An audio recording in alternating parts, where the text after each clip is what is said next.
I suppose what I should say to kick off with is that I made this work for a specific show in 2011, which was a show put on by the Medical Association for the Prevention of War, and they do an exhibition from time to time, and I was invited to be part of it. So I made this work for it because I felt pretty strongly about the whole issue of war and peace and what it means and so forth. So, and what I used as subject matter for this, the image on the left, which is the wallpaper image, is based on a whole lot of childhoods. When I was a child, we spent a lot of time at school, because I'm 67, so I was in the 50s at school, drawing war, because it was the thing that you did, you know. I don't know why, but we did. And and the other thing I should mention is that I had a collection of books from Father that were produced by the armed forces from the Second World War, and they're readily available anywhere, really. And as a kid, I used to look at those a lot, always looking for a picture of my father, because he was in the Second World War. Not that he died in the war, but I was trying to find a picture of him. So I found they were fascinating. They're quite an interesting resource, because there's a lot of photographs, there's a lot of artwork in it too by war artists.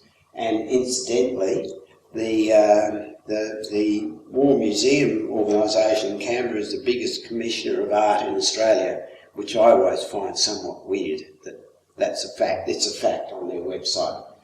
And that's commissioning war memorials throughout the land, as well as the ongoing project of war artists as they end up in Afghanistan and stuff like that. So I use the subject matter, it's sort of old-fashioned in a way, from my childhood. So most of the subject matter in this is really about the Second World War, I suppose.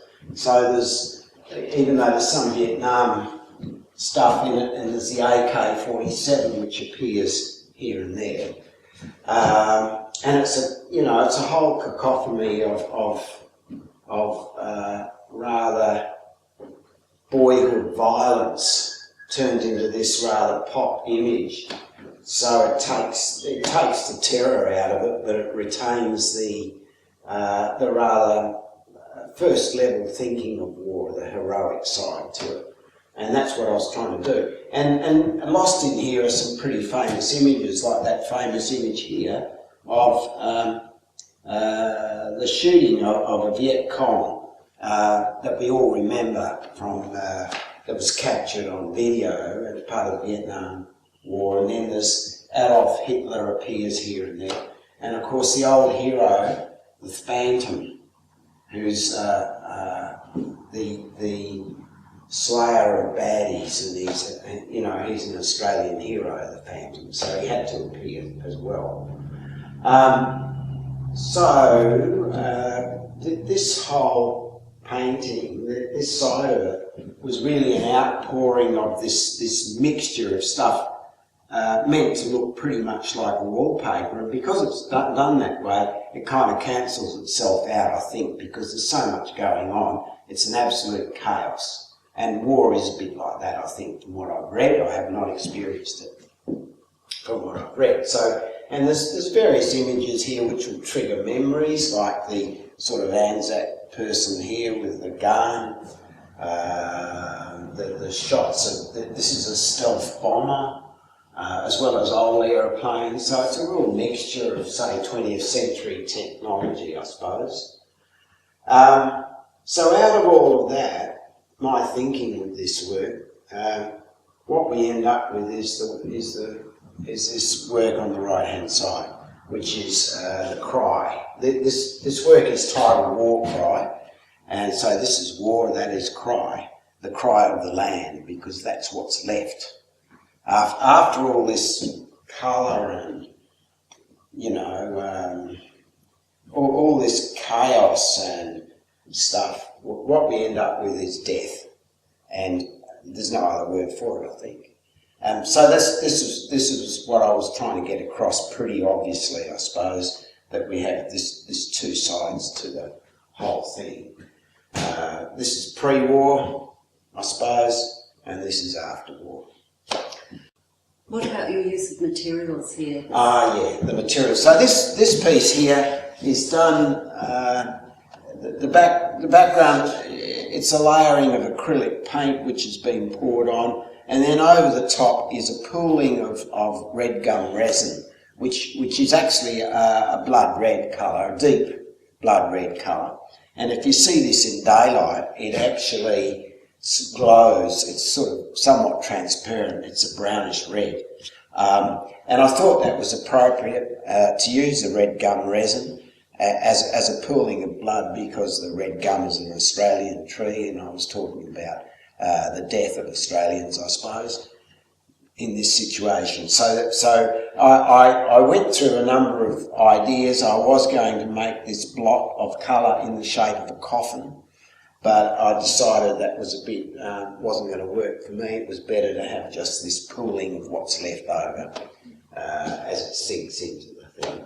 There's a few other things I should mention, I suppose. There's a quote here by Dr. Peter Underwood, who's part of this Medical Association for the Prevention of War. He says, one of his sentences here, the effects of war and violence do not end with the soldier in the battlefield and war zone. Increasingly, they are carried into the civilian population and last for generations. I thought that's pretty telling, really, because I've noticed that our Prime Minister and previous Prime Minister and the previous Prime Minister become very serious when there's a fatality in a war zone, and we venerate that situation, and there is some kind of marking of the whole thing. And it's everyone is very thankful that person has given their life for a good cause, and then it shuts off. But I think what Dr. Peter Underwood is talking about is that thing doesn't just, it's not the end of it. It often gathers momentum, maybe within families. It's a very difficult issue, and unfortunately, I feel that we don't seem to have learned anything by previous wars and war zones. It's important that nations talk to one another, and unfortunately that falls apart pretty quickly due to ego, I guess, or political situations. And so we end up, currently in the world, we have, 3 or 4 potential war zones. Well, there are war zones that potentially could become even greater, could become international. I don't know whether that would happen, but we seem to repeat those mistakes, don't we? I notice here you use animals. The animals in here, yes. Yeah, well, that came about, well, certainly in the First World War, animals were part of it. I believe, I'm not sure, I don't know the figures exactly, but there were thousands of horses taken by the Anzacs offshore, and I think one came back. And that wasn't because they all died, but they couldn't come back because of quarantine issues, which is kind of ironic. So maybe there's somewhere out there in places like Egypt and Palestine, there are probably Australian horses that have lived on and sired other crossbreeds of one sort. That'd be kind of interesting to know. But the horse, from what I've been reading too in the First World War, the animals had a terrible time, and not just the animals that were part of the war, but the wild animals that were there, of course. Hence there is some animals just here and there, incidentally. And of course, in the 19th century, animals were definitely part of the whole thing. The Australian Infantry Force had, no, not the AIF, whatever it was called, can't even remember, but they had horses as part of their deal. And of course, recently we've had that amazing, there's a movie, isn't there, called The War Horse, which is a children's story, but there's a stage show about horses, which are huge puppets that's pretty amazing. I've seen some footage of it, and that's talking about war and animals. So I think that's all part of it. So there's also over this, just you can see intermittently there's a grid, and the grid's there to suggest it's to do with warfare. Being as we are, we like to map things, and it becomes a way of documenting where things are happening. So mapping and grid references are very important in warfare, and in other things. But there's a grid running through here, and technically it was a way of me blowing up some of these images when I had them as a fairly small example. Yeah. You've got numbers down on the left-hand corner there. Yeah, I can't quite remember why. I think it was to do with the these was a suggested series of figures of prisoner of war, and prisoner of war are usually depersonalised, as we do with refugees in this country, and they're given numbers. So that was partly what I was sort of thinking about with that. And there's sort of letters throughout this. I really can't remember why I put them in. But there's words, you know, there's this sort of, again, it's this comic book, what's the word? Comic book light-hearted approach to, you know, so there's a tank and clank, clank and pow and attack and all of that, which is taken from comic books. So it owes a lot to that sort of graphic stuff that I was brought up with anyway. And I think today's generation, there's variations on this with video games, which are quite different. Yeah. But it's certainly curious. I mean, we spent hours at school drawing things like this in pencil. And I'm not quite sure why we did really, except that I suppose we're fascinated with it. Yeah. As it's always fascinating. It seems to me that from time to time there are exhibitions that are put together about a particular issue, and this was made for an exhibition about artists and peace. I've noticed increasingly with these sort of exhibitions are less common, or these sort of projects seem to be less common. And if it is held, many artists seem to be very reluctant to make work to the topic, but will put work in the show to support it. And I've noticed that increasingly in the last 20 years, 15 years. Very, very few shows about issues. Now, I'm not quite sure about that because it was much more prevalent in the late 70s, early 80s, maybe as a nation we're more talkative about these things. I don't know. Not sure why it is.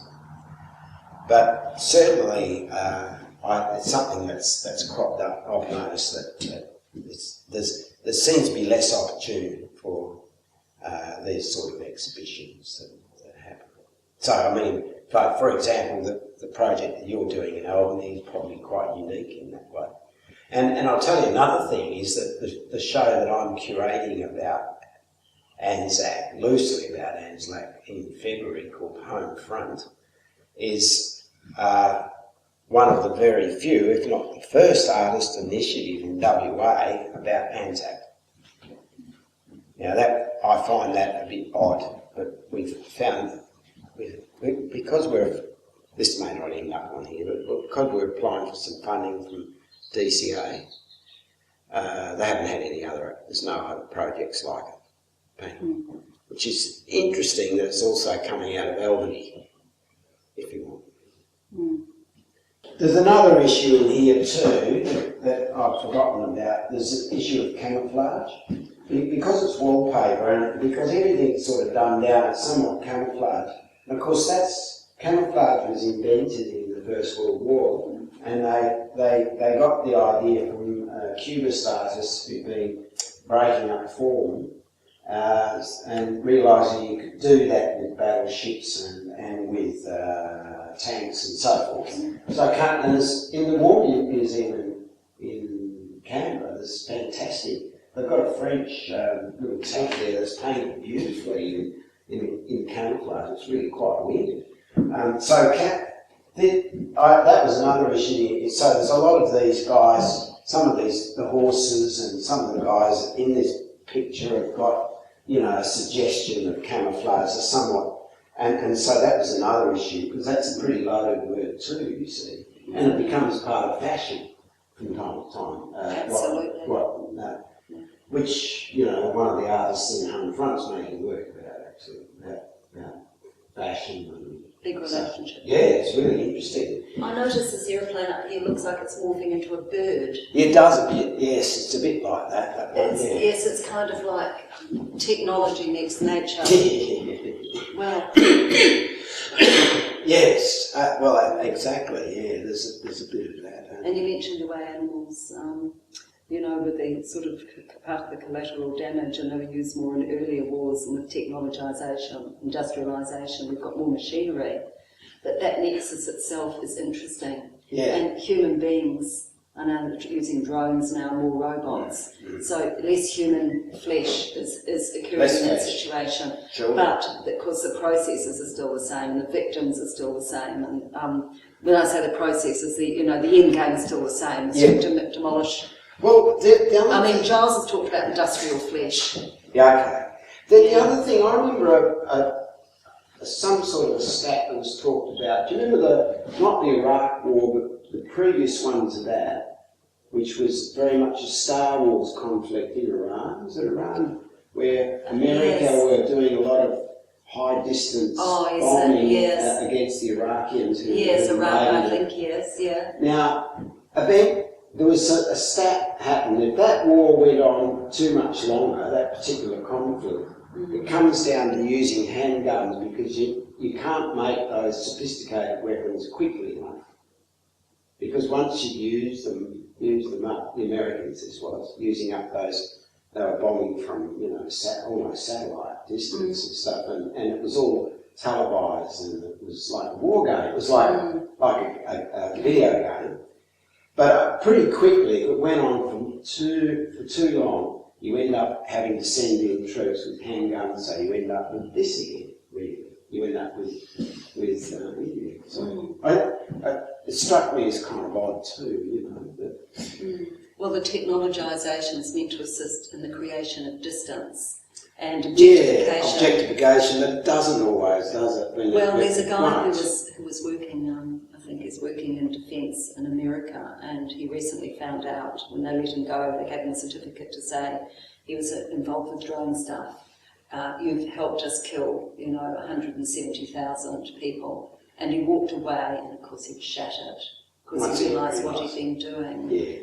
So it's like dropping the bomb on Hiroshima. Yeah, absolutely. Can you always get out of your plane? Can you get out of your aeroplane and go and have dinner after that? Yeah. Without a second thought. Yes. Well, that's the thing. And,